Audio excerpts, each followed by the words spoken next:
नमस्कार, अपना अधिकार यूट्यूब चैनल पर आपका स्वागत है और फटाफट खबरों के लिए अपना अधिकार यूट्यूब चैनल सब्सक्राइब करें और फेसबुक पेज पर फॉलो करना ना भूलें। चलकरी उत्तरी पंचायत संवेदक की टाल मटोल की नीति के कारण मार्ग में पानी जमा होने से परेशानी। मात्र 2 दिन की बारिश से पिटरवार प्रखंड के चलकरी उत्तरी पंचायत प्रवेश द्वार के निकट ग्रामीणों के आवागमन में परेशानियों का सामना करना पड़ा। वहां के स्थित निवासियों के अनुसार संवेदक की टाल मटोल की नीति के कारण मार्ग में पानी जमा होने से वहां के लोगों को काफ़ी परेशानियों का सामना करना पड़ रहा है। वहां की मुखिया निशा देवी ने बताया कि राज्य सरकार के पीडब्ल्यूडी विभाग की ओर से एक निजी कंपनी के माध्यम से बनाए गए पीसीसी सड़क के पूर्वी भाग का यह स्थिति उत्पन्न हुई है। उक्त स्थल पर श्री हनुमान जी का मंदिर है तथा पूर्व दिशा में स्वास्थ्य केंद्र, पंचायत सचिवालय तक पहुंचने का यही एकमात्र रास्ता है। अब वर्षा पानी के कारण यह रास्ता भी पूरी तरह से जाम है। बिहार राज्य ने 18 उम्र से 44 वर्ष के टीकाकरण में एक अलग ही नया रिकॉर्ड बनाया।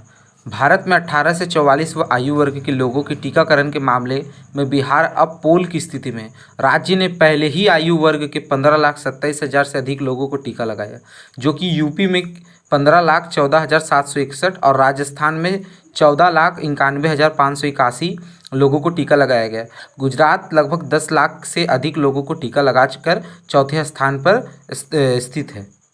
18 से 44 आयु वर्ग के लोगों के लिए टीकाकरण अभियान शुरू करने से पहले भारत सरकार द्वारा 1 मई से इसे शुरू करने का घोषणा के तुरंत बाद हमने राज्य भर में लगभग 624 टीकाकरण स्थल बनाए। हमने तैयारी भी की। टीकाकरण करने के लिए प्रशिक्षण, पैरामेडिक्स और अन्य स्वास्थ्य कार्यकर्ताओं का एक पूल राज्य के स्वास्थ्य विभाग के अतिरिक्त मुख्य सचिव प्रत्यय अमृत ने कहा। आयु वर्ग के लिए टीकाकरण के औपचारिक उद्घाटन की पुष्टि केवल 9 मई को शुरू हुई। उन्होंने कहा कि पहले दिन राज्य में इस आयु वर्ग के 79,238 लोगों का टीकाकरण किया गया। पिछले 16 दिनों में यह संख्या बढ़कर 15,32,000 पार कर गई। बीती रात चोरों ने हाइवा की बैटरी को किया चोरी। बेरमो थाना क्षेत्र के अंतर्गत पुराना बीडीओ ऑफिस स्थित राजानगर सर्कस मैदान में मोबाइल टावर के पास हाइवा टिपर गाड़ी की बैटरी चोरी हो गई। घटना बीती रात 27 मई बृहस्पति की रात्रि की है। गाड़ी का मालिक अनिल प्रजापति शुक्रवार की सुबह गाड़ी के पास जाकर देखा तो गाड़ी के दोनों एक साइड बैटरी गायब थे। केबल और बैटरी का ढक्कन चोरी हो चुका था। अनिल ने सभी जगह पता किया पर कुछ पता नहीं चला। अनिल ने बेरमो थाना में इसकी लिखित सूचना दी। भारतीय संस्कृति इस देश के कण-कण में बसी हुई है। महाराष्ट्र राज्य के चंद्रपुर जिले में सवोली तालुका के पास वैनगंगा नदी के उत्तरी तट पर खुदाई के दौरान एक मंदिर निर्माण के लिए 5 फीट लंबा सदियों पुराना शिवलिंग मिला। ग्रामीणों ने कहा कि यहाँ मंदिर खुदाई के लिए नींव कोड़ाई का काम चल रहा था। अब कोरोना का असर सारी जगहों पे धीरे धीरे करके कम होने लगा है। इस रेस में दिल्ली सबसे आगे है।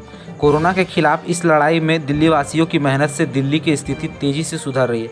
लॉकडाउन के बाद अब धीरे धीरे अनलॉक के लिए दिल्ली तैयार हो गई है। रघुवर राज में बना पुल महज 3 साल में ही हुआ ध्वस्त। जांच की मांग तेज। कांची नदी पर जनता की गाढ़ी कमाई के करोड़ों रुपए लगा नवनिर्मित हारीडीह बूढ़ाडीह पुल ध्वस्त होने के कारण मामले में निष्पक्ष उच्च स्तरीय जांच का आदेश दिया। सरकार से जनता ने इस पर उच्च स्तरीय मांग की अपील भी की। मुख्यमंत्री श्री हेमंत सोरेन की पहल पर टाटा स्टील द्वारा CSR के तहत संयुक्त अरब अमीरात से 3,000 ऑक्सीजन सिलेंडर आयात किए गए हैं, जो राज्य में संक्रमण के संकट से निपटने का प्रयासों में सहायक होगा। एक सप्ताह में और 2,000 सिलेंडर UAE से आ जाएंगे। राज्य सरकार सभी 5,000 सिलेंडरों के जरूरतमंदों को उपयोग हेतु विभिन्न अस्पतालों में देगी। मुख्यमंत्री श्री हेमंत सोरेन को DPS बोकारो के 1992 बैच के विद्यार्थियों ने 1,000 पल्स ऑक्सीमीटर प्रदान किया। मुख्यमंत्री ने सहयोग के लिए उन्हें धन्यवाद दिया। मुख्यमंत्री ने कहा, कोरोना से बचाव और संक्रमितों के बेहतर इलाज के सहयोग मायने रखता है।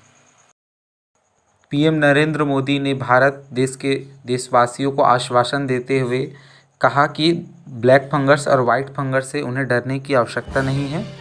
केंद्र इसके लिए पहले से तैयार है।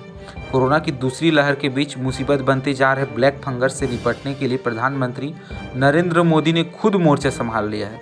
बढ़ते मामलों के बीच PM ने अधिकारियों के साथ बैठकें लगाई और उन्हें दुनिया में जहां भी ब्लैक फंगस और वाइट फंगस का दवा हो उसे भारत में हर हाल में लाने के लिए आदेश दिया। इसके मद्देनज़र दुनिया भर में स्थित भारतीय उच्चायोग और दूतावासों को आगाह किया गया। भारतीय संस्कृति से जुड़े सभी लोगों के लिए खुशखबरी। चारों धाम को रेल से जोड़ने के लिए तेजी से चल रहा फाइनल लोकेशन सर्वे पे उत्तराखंड के पवित्र चार धाम के आखिरी मील तक श्रद्धालुओं को पहुंचाने के लक्ष्य वाली रेल परियोजना अब हकीकत में धरातल पर जल्द ही उतर सकती है। कोरोना महामारी की चुनौतियों के बावजूद यमुनोत्री, गंगोत्री, केदारनाथ और बद्रीनाथ तक रेल पहुँचाने के लिए चार धाम बीजी रेल कनेक्टिविटी प्रोजेक्ट का फाइनल लोकेशन सर्वे FLS जल्द ही पूरा होने वाला है। इन सब खबरों के लिए अपना अधिकार विवेक कुमार ठाकुर को तहे दिल से धन्यवाद करता है।